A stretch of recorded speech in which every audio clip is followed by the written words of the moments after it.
¿Qué tal, mi gente? Vamos con las novedades del caso de Valeria Márquez. ¿Cómo está la investigación a día de hoy? Como sabéis, son muchas las investigaciones, los interrogatorios que se han hecho según la Fiscalía en las últimas semanas. Se habla de entre 22 y 30 personas que habrían sido interrogadas del entorno cercano a Valeria Márquez, a la influencer. Bueno, vamos a ver exactamente en qué situación estamos ahora mismo, en la cual pues la periodista de Noticias Caracol, Laura Quintero, informa sobre este feminicidio.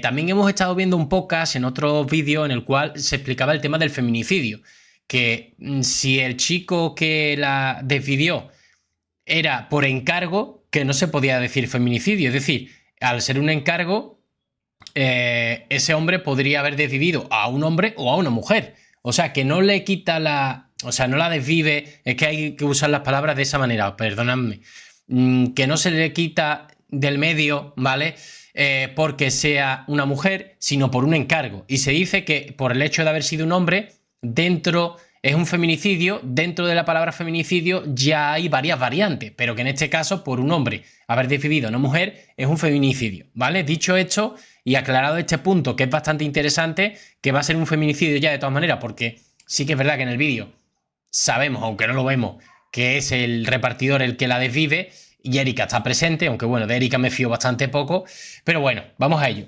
La influencer Valeria Márquez fue asesinada mientras transmitía en su canal de TikTok. Tenía 23 años y más de 95.000 seguidores que la seguían por sus contenidos relacionados a la belleza. Su muerte, que quedó registrada en redes sociales, ha generado una ola de indignación. Hoy, en Es Tendencia, le contamos las 3 claves y la cronología del caso que ha sacudido a México. En una hora regreso. ¿Y en qué venía? ¿En moto?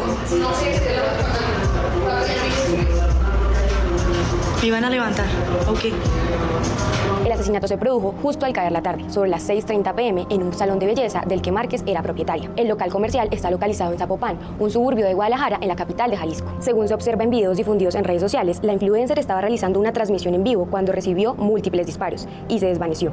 Momentos antes del ataque, Márquez había manifestado en vivo que ya se quería ir a casa e incluso comentó que la iban a matar. Sin embargo, dijo que se quedaría porque estaba esperando un regalo costoso que le prometió una de sus amigas.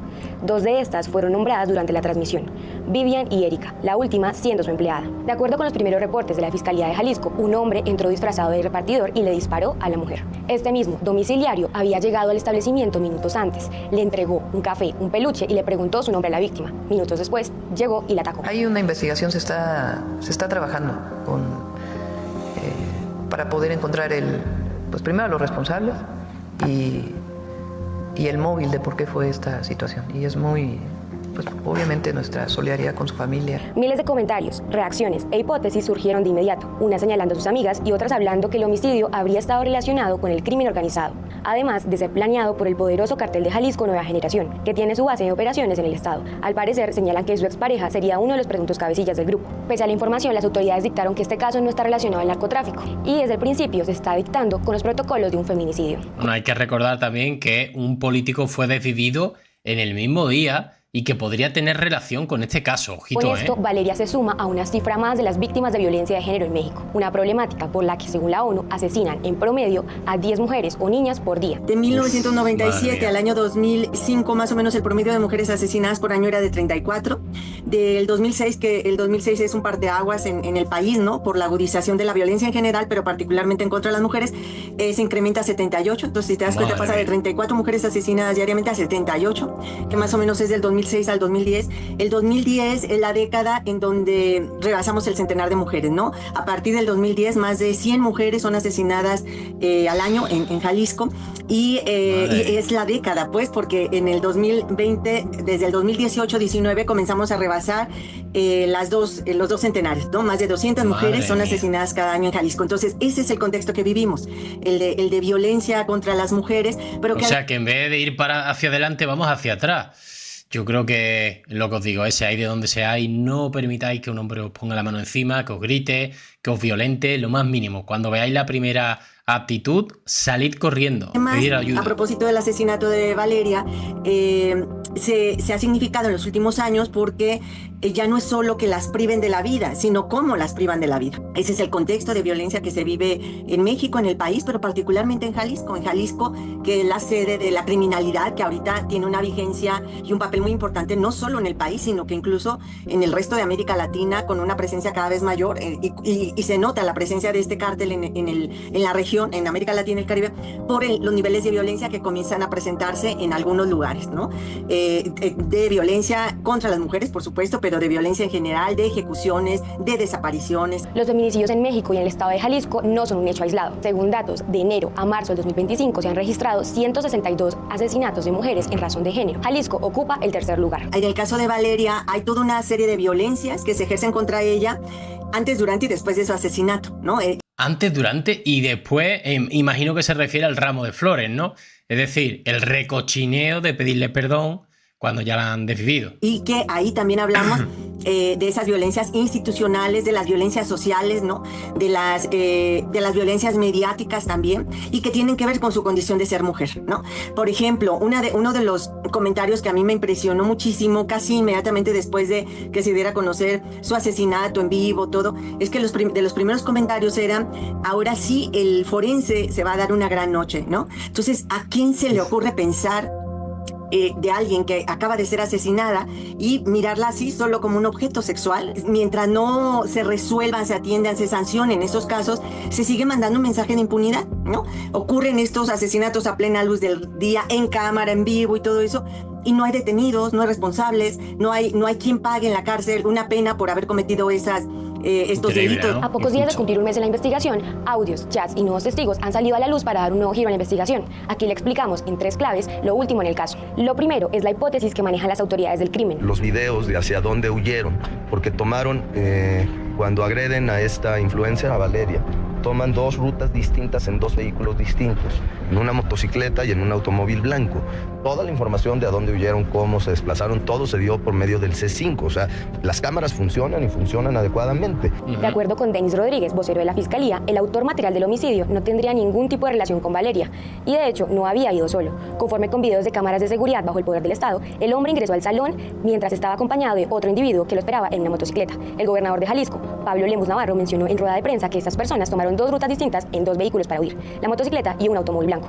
Por lo pronto, las autoridades han entrevistado a 30 personas cercanas a Valeria. En el último comunicado enviado el 29 de mayo, el fiscal del caso indicó que se espera pronto tener resultados favorables. La segunda clave de los hechos es la aparición de un relato de un nuevo testigo. Según la testigo, habría sido una mujer que estaba con ella y que sería su empleada de servicio, la cual fue identificada como Erika. Güey, me quedé preocupada. Que porque dice que no se le veía la cara. La supuesta testigo ocular mencionó que cuando el domiciliario se preparaba para sacar algo de su maleta, la otra mujer presente despachó las balas de un arma contra la creadora de contenido. Al parecer, dicha persona vio toda la situación. Las declaraciones de Erika, según las autoridades, son una pieza clave para reconstruir el asesinato, ya que sería la única persona de turno en el establecimiento y pues la persona menos confiable que se podía haber quedado allí. Y la última que se vio en cámara en la transmisión en vivo tras apagarlo. El fiscal Salvador González de los Santos aclaró que esta supuesta testigo no ha hecho declaración oficial. Pues si no gustaría, si tiene información que sea un poquito más precisa, que se presente a la fiscalía, con mucho gusto la recibimos y le tomamos su comparecencia. Evidentemente en estado de shock. Ella Vale, esta era la testigo de Mafián, que al final no ha ido a ningún sitio. decidió detener la transmisión por una única. Sí, claro, estaba en shock, abogada, estaba en shock. Por eso cuando alguien se queda en shock significa bloqueado. Y Erika lo que hizo fue apagar el en vivo en shock, porque hace 10 segundos atrás habían desvivido a alguien. Y claro, en estado de shock lo primero que a uno se le ocurre es: oye, voy a quitar el en vivo, no vaya a ser que se haga viral, ¿no? Intención, la cual era evitar que la última imagen de su empleadora, la cual, repito, que fue víctima del feminicidio, fuera difundida o viralizada. Ella Increíble. no quería que Valeria fuese vista Se podía haber preparado otra cosita. de esta forma. La tercera y última clave se enmarca en declaraciones y capturas de pantalla que Valeria habría publicado antes de morir. En estas, la creadora de contenido se refiere a un presunto acoso o amenazas que habría recibido por parte de su expareja. No conoces mis peores lados, vivimos en la misma casa, ya verás cuando llegues, le dijo el hombre, a lo que ella le respondió: ¿es amenaza? En su propia cuenta de Instagram, Valeria compartió una advertencia en la que les informó a sus seguidores que de pasarle algo, el principal sospechoso sería aquel hombre. La familia más cercana, las amistades más cercanas, el círculo más cercano, más íntimo, es el que puede ver ver esas señales de alerta y tiene la obligación de denunciarlo, de señalarlo, de arropar a esta persona que está viviendo esas violencias. Lo de Valeria conmociona un momento y después a lo que sigue y a la que sigue, porque al día siguiente hay otro asesinato igual o peor. Sin embargo, se espera que la impunidad en los casos de violencia de género en México, donde al menos el 70% de las mujeres mayores de 15 años han experimentado algún tipo de agresión, se acabe. Madre mía. Pues sí, esperemos que sí, que se vayan poniendo las leyes más duras y que todo el hombre que haga algún tipo de daño a una mujer porque sí, bueno, pues se pongan las leyes tan duras que se lo piense y no se le ocurra, ¿no? Evidentemente también hay que tirar de educación, desde los niños, desde los más pequeñitos, de ir enseñándoles a que hay que tratar bien a las personas y sobre todo a las mujeres, ¿no? Bueno, mi gente, dicho esto, esto es un poco la última hora. Tendréis más información conforme vayan pasando seguramente las horas y si veo algo interesante os lo hago saber tanto aquí como en el canal Extra Influencer. Mi gente, nos vemos en el siguiente vídeo. Un saludo.